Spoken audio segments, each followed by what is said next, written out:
जय छठ माता। मैं कार्तिक मास के छठ का कथा सुनाने जा रही हूँ। छठ जो सच्चे मन से, सच्चे हृदय से छठ माता का व्रत करती है, उसे माता छठ माता मनोकामना पूर्ण करती है और उनकी हर इच्छा को माता पूरी कर देते हैं। किसी को धन नहीं है उसे धन देते हैं, पुत्र नहीं है उसे पुत्र देते हैं। जो भी जिनकी ज़रूरत है वो माता छठ माता पूरी करते हैं। तो चलिए कथा को आगे बढ़ाते हैं। और जो भी गुरु भाई बहनें होंगे, छठ करते होंगे, तो बहुत खुशी से और लालसा से छठ कीजिए। और जिनके पास नहीं होता है, कुछ भी नहीं, वो मांगकर भी छठ करते हैं, लेकिन छठ माता का लालसा पूरा करते हैं। छठ व्रत जरूरी करना चाहिए। जय छठ मैया। प्रेम से बोलिए छठ माता की जय। बहुत पुराने समय का बात है। ये एक साहूकार थे। एक साहूकार थे तो उनको दो बेटी थी। दो बेटी थी तो जो बड़ी बेटी थी वो साहूकार का, राजा का, वो बहुत अच्छी थी, बहुत नेक दिल के थी। और जो छोटी बेटी थी वो बहुत खड़ूस थी। तो दोनों बेटी का शादी कर दिए राजा साहब। शादी कर दिए और दोनों अपना अपना ससुराल चली गई। दोनों अपना अपना ससुराल चली गई, ससुराल में रह गई। तो बड़ी बहन जो थी वो छठ कर रही थी, छठ करने वाली थी, छठ कर रही थी। तो सबसे पहले तो उससे पहले तो दीपावली आ गया। तो दीपावली आया तो दीपावली से पहले अपने बहन को बोली कि बहन, हम छठ कर रहे हैं, हम तुम्हारे घर न्योता दे रहे हैं, तुम मेरे घर जरूरी आना छठ में।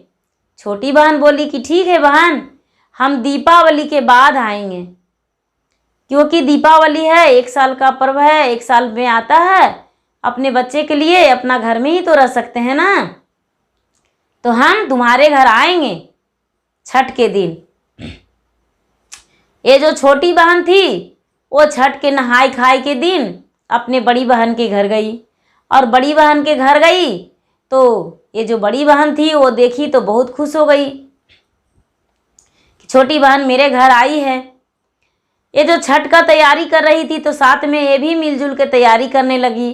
गेहूं जो होता है वो जाते में पीसना पड़ता है, चावल होता है वो जाता में पीसना पड़ता है, पूरा घर में साफ सफाई फिर से दोहरा करना पड़ता है। तो वो बेचारी छोटी बहन भी साथ में मिलके की। और जो लोहंडा होता है, लोहंडा के दिन भी सारा तैयारी की, प्रसादी बनाई, दोनों मिलजुल के कार्य कर रही थी। जब उपवास का दिन आया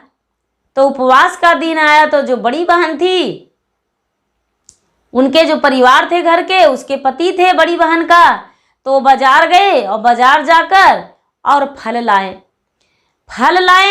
और फल लाकर आंगन में रखे। और एक गाय थी वो क्या की कि आंगन में गाय चली गई और जाकर और जो फल लाया था उसके पति, बड़ी बहन का पति, वो गाय जाकर फल खाने लगी, जूठा कर दी। ये छोटी बहन जो देखी सो क्या की कि आओ नहीं ताओ देखी और गाय को दो चार डंटे लगा दी और गाय को निकाल दी। जो गाय थी वो बहुत दुखी हो गई और कहने लगी कि हे छठ माता, छठ तो जरूर ही कर रही है, लेकिन जो आई है वो अच्छे दिल का नहीं है। छठ माता उसको निसंतान कर दीजिए, क्योंकि हम खा रहे थे तो फल, लेकिन जिसका खा रहे थे वो नहीं मारी, जिसका नहीं खा रहे थे वो मार दी हमको। हम तो देखे और खाने गए जरूर, लेकिन हमें ये नहीं पता था कि मेरा भी जूठा होता है, क्योंकि जो मेरा दूध है वो तो मेरा बछड़ा का जूठा रहता है, लेकिन उससे भी आप अर्घ लेते हैं, आपको डराता है, तो ये फल मेरा जूठा कैसे नहीं लगता? हमको मार दी क्यों? उसको निसंतान कर दीजिए छठ माता, हम भी आपको अर्घ देंगे। ये जो गाय थी वो कहने लगी कि हम भी आपको अर्घ देंगे वही फल से, यदि उसको निसंतान कर दीजिएगा तो। ये जो छोटी बहन थी उसका शादी ही हुआ था, संतान नहीं था।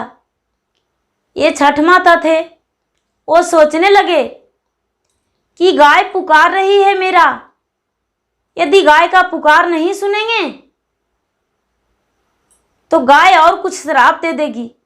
गाय का पुकार भी सुनना जरूरी है।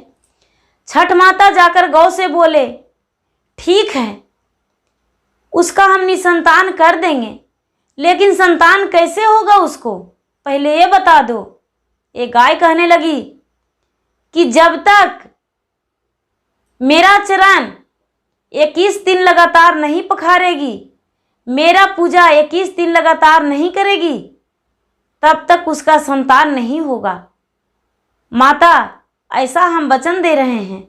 ये जो गाय थी वो इस प्रकार से बोली छठ माता से। छठ माता जो थे उसको निसंतान का आशीर्वाद दे दिए कि जाओ, तूने गौ को मारी हो, तू निसंतान रहेगी। वो तो अनजान थी। इसका जो बहन थी वो छठ की जाके अर्घ दी, ये भी साथ में गई, ये भी जितना करना था वो सब कुछ की। वापस आई तो वो अपना घर चली गई, और ये बड़ी बहन थी जो अपना घर रह गई। कुछ दिन के बाद बड़ी बहन का एक बच्चा हुआ, एक लड़का हुआ, लेकिन छोटी बहन का एक भी संतान नहीं हुआ। समय बीते बहुत दिन बीत गया। बहुत कष्ट की छोटी बहन, लेकिन कोई संतान नहीं हुआ।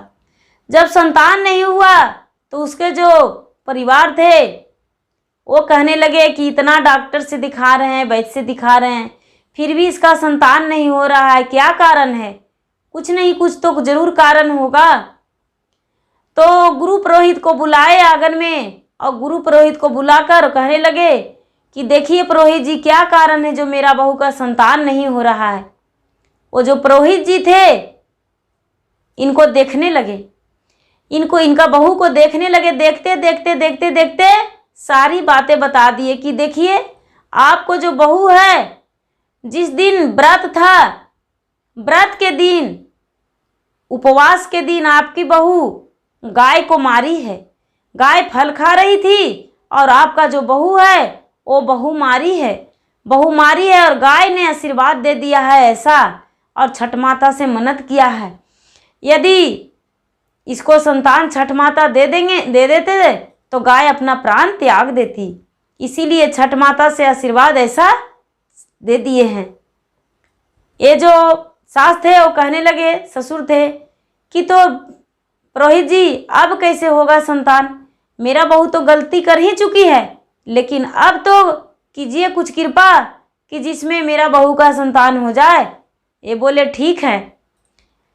कार्तिक महीना में जिस दिन से कार्तिक खेलेगा उसी दिन से लगातार 21 दिन गौ को चरण धोएगी और गौ को पूजा करेगी और उसको भोजन कराएगी। पहला रोटी ताई से निकलेगा, वो रोटी भोजन में देगी गौ को, निरैठा रोटी, तब इसका संतान हो जाएगा। और नहीं तो, और उसके बाद छठ माता के भार लेगी, अर्घ देगी, तब होगा। ये जो गौ थी तो उसको पूजा करने लगी। गाय एक लाई अपना घर में, गाय को लाई, और गाय का जब कार्तिक महीना आया तो एक गाय लाई, और गाय लाकर और उसको पूजा करने लगी। प्रतिदिन उसको पूजा करती थी और उससे दया मांगती थी कि हे गौ माता, हमने गलती की है, मेरा गलती का माफ़ कर दीजिए। हमने बहुत बड़ा पाप किए, लेकिन मुझे क्षमा कर दीजिए और मेरा संतान दे दीजिए। लगातार 21वें दिन तक उसका चरण को धोई और उसका सिंह का पूजा की, उसका मांग भरी। और सारा दिन जब से उसको पुरोहित बताए, गुरु पुरोहित, तब से वो ताय में से रोटी निकालती थी और निकाल के और पहले गौ को खिला देती थी, उसके बाद और परिवार को भोजन देती थी। वैसा ही करने लगी। और जब छठ आया तो माता छठी का व्रत की, छठी माता का व्रत की और व्रत करके और मन्नत की कि हे छठ माता, आप यदि मुझे संतान दीजिएगा तो हम आपके आगे मुंडन करेंगे और गौ के गले में हीरा का हार पहनाएंगे। हमें संतान दीजिए और गौ का घाट पे पूजा करेंगे, गौ को हम चुंदरी पहनाएंगे, जैसा आप कहें वैसा हम करेंगे माता। हमने तो गलती किए हैं, लेकिन छठ माता मुझे संतान दीजिए। छठ पर अर्घ दी और अर्घ देकर घर आई तो उपास के दिन अर्घ दी और जब सोई तो छठ माता इसको सपने में आए और बोले कि ठीक है, हम तुम्हें संतान देंगे,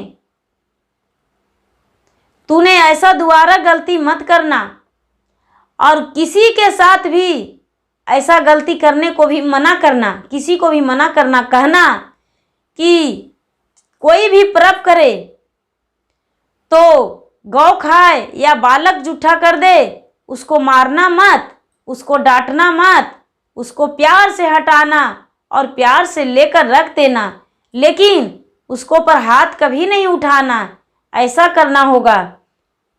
जब इसको आंखें खुला तो देख रही है बेचारी कि अरे तो मेरे पास तो कोई है ही नहीं। इधर उधर देखी और सोचने लगी कि अरे मेरे पास कौन था। वो हाथ जोड़कर छठ माता को प्रार्थना की कि माता, जो आप कहे हैं मुझे हम सब स्वीकारेंगे, लेकिन मुझे संतान दीजिए। जब अर्घ दी पारण वाला और पारण की और पारण करके और जितना भी प्रसादी बांटना था सबके बांटी। गौ के सबसे पहले ये गौ माता के प्रसादी निकाल दी और गौ के खिलाकर और उसके बाद ही पारण की और पारण करके सारे लोग के प्रसादी बांटी। जब घर आई तो 2-4 दिन के बाद इसका गर्भवती रह गया। 9वां महीना में एक बहुत सुंदर पुत्र पैदा लिया। ये भी पुत्रवती हो गई। इसका एक पुत्र पैदा लिया। जब पुत्र पैदा लिया तो ये क्या की कि जब छठ का दिन आया तो पूरा धूमधाम से अपने बच्चे के साथ अपने बच्चे को गोदी में लेकर और धूमधाम से छठ व्रत की और गौ माता को वही घाट पे, जिस घाट पे ये अर्घ दी, उसी घाट पे गौ माता को चुंदरी पहनाई और उसको पूजा की और जी भर के उसको भोजन कराई और गौ माता से माफ़ी मांगी कि माता, हमने बहुत बड़ा गलती किए थे, अपराध किए थे, और जो हम अपराध किए माता वो हम सज़ा पा लिए हैं, इसीलिए माता अब मुझे माफ़ कर दीजिए और मेरे बच्चे का आप वरदान दीजिए, आशीर्वाद दीजिए।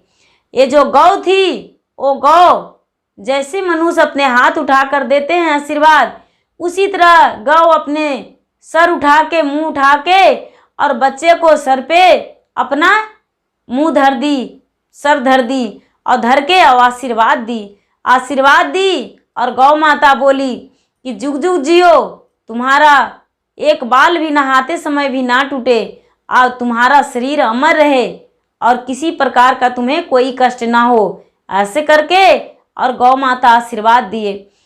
गौ माता जब आशीर्वाद दिए उसके बाद ये घर आ गई और घर आकर और अपने परिवार को भी, सबको भी बताई कि देखिए हम गलती किए थे, उसको प्रायश्चित किए हैं। अब से पूरे कार्तिक महीना में हम लोग गौ माता के पूजा करेंगे और गौ माता के सेवा करेंगे और सारी जिंदगी भर हम लोग सबसे पहले भोजन बनाएंगे तो गौ माता के ही खिलाएंगे, उसके बाद ही हम खाएंगे। ऐसा क्योंकि हम सपने में देखे, छठ माता ने मुझे स्वप्न में दिए थे। और उस दिन से प्रतिदिन वो गौ माता का भोजन देने लगी, गौ माता का बनाए हुए भोजन खिलाती थी, पूजा करती थी और छठ का पर्व करने लगी। छठ बड़ी धूमधाम से छठ करती थी और सूर्य भगवान के भार से ही सूर्य भगवान ने उसे सारी मन्नत पूरा किए। जय छठ माता। जैसे उस पर कृपा किए वैसा ही सब पे माता अपना कृपा बना के रखिए। माता आप तो जगत जननी हैं, आप तो 3 लोक के मालकिन हैं, आप तो संसार के रखने वाले हैं माता। आप तो आपका रूप जो है अनेक है माता, एक नहीं है अनेक है। जय छठ माता।